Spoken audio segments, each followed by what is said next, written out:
Flip on CNBC, scroll through Twitter, or open YouTube, and you will see dozens of segments, tweets, and videos explaining why the recent rise in energy prices, especially oil, is the canary in the coal mine for the world economy, a sure sign that we're months away from a massive economic downturn similar to 2008. While it may be true that oil has now surpassed $80 a barrel and Chicago gas stations are now charging over $5 a gallon, there is a large spread between higher energy costs and the meltdown of the entire economic system. In today's video, we take a deep look at energy and analyze if the rising cost of oil, coal, and natural gas is a danger worth worrying about. What we discover may shock you, a revelation that may potentially lead to a disaster, one that involves geopolitics, the green energy push, and uncomfortable truths that rarely get mentioned on platforms like this. Before we begin, I would like to quickly give a shout out to Doomberg, a Substack newsletter that publishes amazing articles created by people who are scared about the future. This video is largely inspired by this article titled Oil to $300. You can find it linked in the description below. Now back to the video. To begin, we have to go back to April 20th, 2020, the day oil futures went negative. It was the perfect storm. Producers did not want to halt production, hoping that low prices wouldn't last long. At the same time, OPEC couldn't agree on any sort of policy, all while oil storage was filling up, forcing oil tankers to become floating storage. What happened next was simple. There was a storage risk. Everyone was eager to get rid of their oil, and the supply shock pushed the price to a level previously thought impossible. Many that day declared oil dead. After all, hydrocarbons were the root of all evil, a poison that was destroying the world. Even before April 20th, oil giants were struggling as more and more money managers found themselves pressured to move away from investing in crude. There was a stigma now attached to anybody willing to associate their millions with ExxonMobil, Chevron, or any other big player. Now this stigma is moving towards criminalization. Former White House official Bob McNally was quoted saying, "We see a shift from stigmatization towards criminalization of investing in higher oil production." It doesn't matter if you believe global warming is a hoax or if you think burning fossil fuels is destroying the planet, and action is needed right away as this is the top priority of humankind. This video is for both sides. From the research I have done, I can guarantee you one thing. Unless there are significant changes, the price of oil is going way higher than this. Is it going to be high enough to push gasoline prices to $100 a gallon? Perhaps not, but it makes for a great click-through rate. Although I do think $100 gas is very possible, and if you stick around until the end, you will see exactly why this is not a reach. While oil was declared dead in April, a different event nearly 10 months later showcased the other side and proved to the world just how inelastic commodities can be. In February of 2021, an unusual cold front moved over Texas. The power grid soon collapsed, and with it, so did the supply of natural gas. The infrastructure just couldn't handle the severity of the freeze, and the results were catastrophic. Besides the deaths, injuries, and economic costs, there was another side effect to this event that went largely unreported. Absolutely unthinkable and absurd natural gas prices.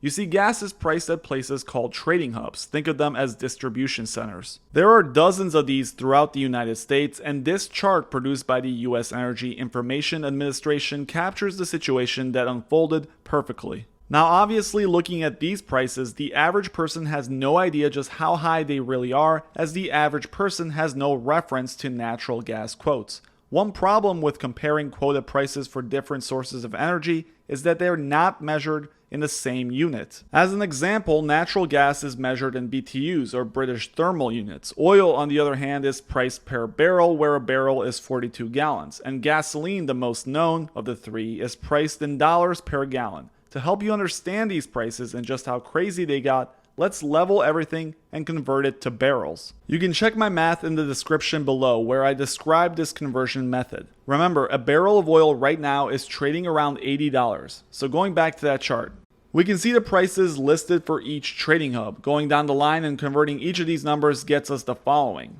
Now take a look at OGT, or O&O Gas Transportation LLC. They operate an interstate pipeline system in Oklahoma.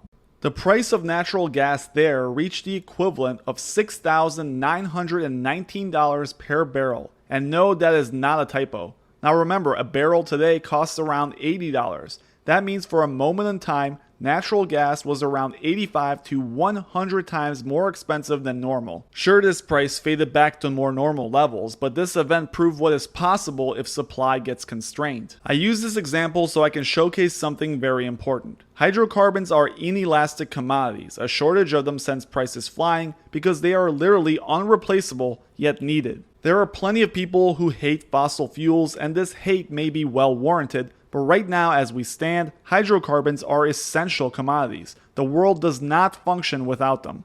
At this point of the video, you're probably wondering where I'm going with this. What does this abnormal event in Texas have anything to do with the future? The reason you clicked on this video is likely because you are concerned about the path of this country and economy. The next part explains exactly this. Why are energy markets primed for an explosion? If you take a look around the world, you will see a common theme reflected in each country's internal politics. Environmentalism is everywhere, this idea that the world needs to collectively remove all sources of global warming. Oil and gas are obviously the biggest targets. Yet over the past decade, progress has been relatively slow. Sure, we've seen the introduction of electric cars, green buildings, and new movements, but overall society is still largely dependent on fossil fuels. A large reason for this is that fossil fuels are relatively cheap compared to clean energy alternatives. The sad truth is that we cannot change society without significantly higher prices. Politicians and leaders now know this. Higher prices will do a couple of things. One, they will push more and more investment into new energy research and development. And two, they will motivate everyone to cut hydrocarbon use. But how can someone push prices artificially? We are talking about a $1 trillion industry, and free markets exist to counter forces like this. They exist to discover fair prices. Once again, how is this possible, and in what ways are we seeing this change? Well, to start, you have a certain portion of society that has won the war in the wells. For years, they have now pushed and crawled their way to victory, and they will continue to extinguish every new source of supply. This ongoing war has had other consequences as well. Oil companies have lowered investments into new projects. ExxonMobil, as an example, used to spend $36 billion on capital expenditures back in 2013. Now this number has been lowered to $16 billion. The same trend is seen throughout the industry, and for a world that is seeing more and more demand, there has clearly been some sort of disconnect between new investments and exploding demand. The truth is out there in the open. You just have to open your eyes and look. Darren Woods is the CEO of Exxon, and one would think that running one of the world's largest oil companies would give you a large amount of power and influence. How are trillion-dollar oil companies losing a war to this?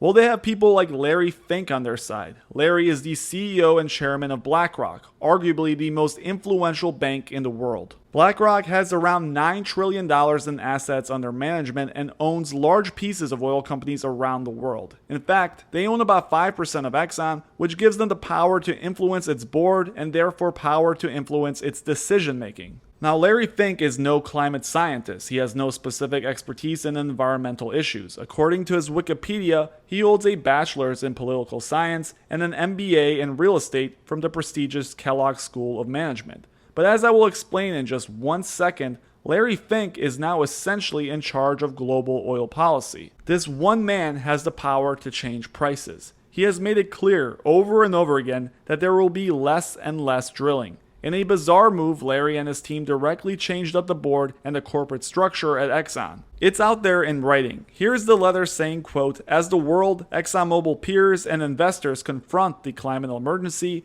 it has been made crystal clear to us that ExxonMobil's inadequate response to climate change constitutes a broad failure of corporate governance and a specific failure of independent directors to oversee management." This is not limited to just Exxon. In his annual letter to chief executives, Fink wrote, "Where we feel companies and boards are not producing effective sustainability disclosures or implementing frameworks for managing these issues, we will find board members accountable." By the way, Larry is a billionaire, so to him, gas at $3, $10, or $100 doesn't really change his life. His Gulfstream 650 will still be guzzling up to 453 gallons per hour. But hey, hypocrisy doesn't exist as long as you say you're, quote, saving the world. Also, don't feel bad about Exxon or its board. Higher prices will just mean they will go from rich to stupid rich while us, the middle class, gets destroyed. Remember, higher prices are the only way the world moves to alternatives, and leaders will ensure they get us there. Now, how high it can go is a tough question to answer, but we saw what can happen when supply runs dry and demand explodes.